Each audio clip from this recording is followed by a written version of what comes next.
ایسا انسان جو بیمار تھا اور بیماری کی وجہ سے یا سفر کی وجہ سے اس نے روزے چھوڑ دیے رمضان کے، یہ شرعی عذر ہے، شرعی عذر سے روزہ چھوڑنا جائز ہے اسلام میں، اور اس کے بعد وہ رمضان کے اندر ہی فوت ہو گیا،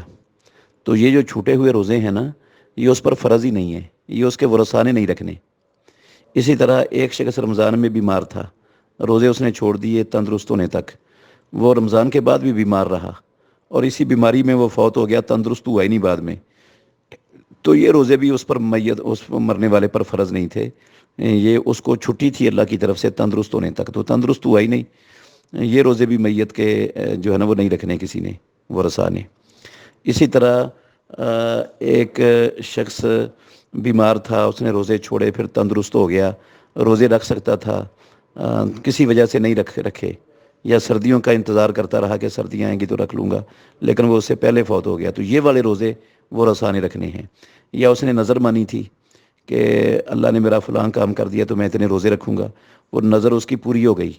تو وہ روزے رکھنے سے پہلے فوت ہو گیا، تو یہ روزے اس کے ورثاء رکھیں گے، نظر کے روزے،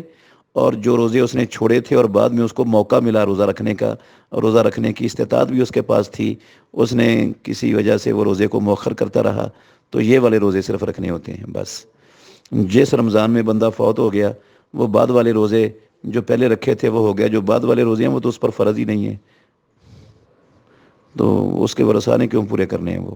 کس لیے رکھنے ہیں، ہے ہی نہیں اس پر۔ رمضان المبارک کے وہ روزے جو شرعی عذر کی وجہ سے چھوٹ گئے ہیں، رہ گئے ہیں، وہ رمضان کے بعد جتنی جلدی ممکن ہو سکے اتنی جلدی رکھنے کی کوشش کرنی چاہیے، کیونکہ بندے کو اپنی موت کا علم نہیں ہوتا کب آ جانی ہے، اور یہ فرض ہے بندے پر یہ روزے رکھنا۔ ٹھیک ہے، اسلام نے اس کو رمضان آنے تک کی اجازت دی ہوئی ہے، وہ سہولت کے طور پر رمضان کے آنے سے پہلے پورے کر سکتا ہے، لیکن اگر وہ جتنی جلدی پورے کر لے گا اتنی جلدی بہتر ہے، اتنی جلدی افضل ہے، فریضہ ادا ہو جائے گا اور وہ اللہ کے ہاں سرخرو ہو جائے گا، اور اگر مر گیا اور ادا نہ ہوئے تو پھر پتہ نہیں پیچھے والوں نے وہ ادا کرنے بھی ہے کہ نہیں کرنے، پھر اس پر بوجھ رہے گا آخرت میں، تو اس لیے جلدی جو ہے نا وہ رکھنے کی کوشش کرنی چاہیے۔ یہ مطلب نہیں ہے کہ ساری زندگی، اس کو کیا پتہ زندگی کتنی ہے،